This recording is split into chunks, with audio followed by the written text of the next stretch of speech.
Hello everyone, and welcome to this week's Paper Tray Ink Make It Monday video.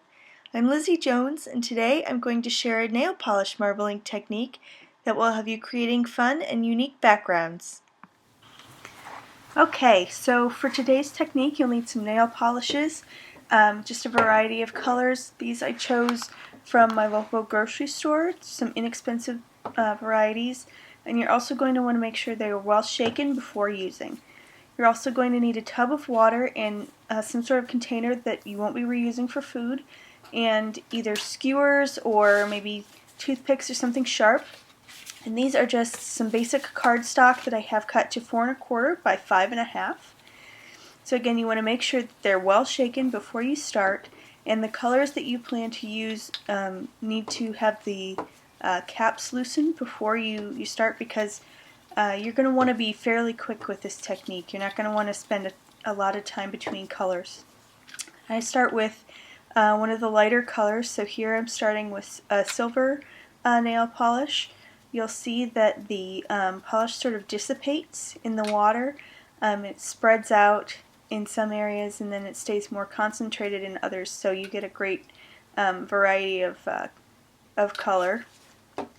And next I'm going to go here with this sort of aqua tone, and again you just want to splatter or drip in the nail polish randomly. It will spread around and sort of naturally marble on its own, but you'll see what the skewers are for in a second.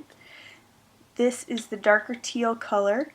There you can see it's really spreading out well.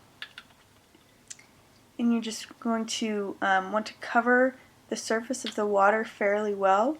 The more coverage on the water surface, the better the coverage will be on your paper. I'm going to go back in here with this lime green color. And you just want to kind of splatter or drop the ink into clusters around each other, or the paint rather, because they're going to mix and blend better that way if they're fairly close to one another. And here I'm going in with a little bit of black. I don't want to put too much black in there, but it will give a nice contrast when all is said and done.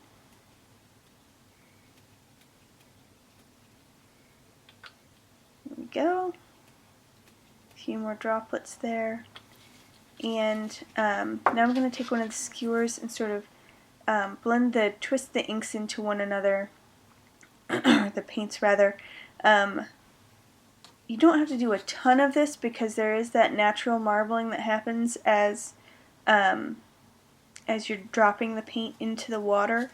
But this does help the colors sort of swirl together a little bit. And one of the things that I noticed was that the more metallic colors did sort of set up faster than the solid colors, so keep that in mind. Now you're going to drop the cardstock right down into that paint, and I did it at a bit of an angle just to avoid bubbles. You don't want bubbles. If you get bubbles, the paint won't stick to the cardstock. And I used regular cardstock as opposed to watercolor paper because the smoother texture helped the paint stick a little bit better to the surface of the paper, and it just seemed to be a little more successful. So you can keep going and do more panels, and in between just clean out the water with a scrap of cardstock. Now here are a few panels, the one that I just did and a couple of others. Here you go. You can see all the different swirling that you can make happen there. It's pretty neat.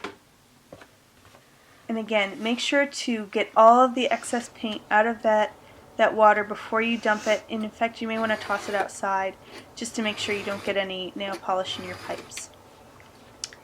Now, I let this dry overnight, most of the day and then overnight, and I pressed it under some books after it was dry just to make sure it would flatten out a little bit.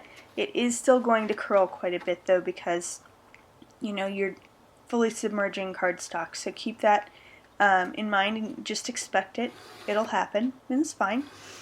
I'm just trimming mine down a little bit because I know that I want to put this on a white card base and I want the edge of white to show.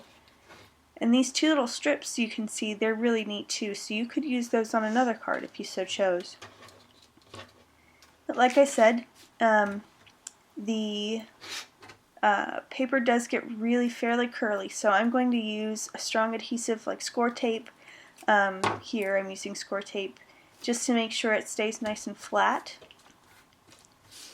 And I would just suggest any nice strong adhesive that you prefer, using that as well.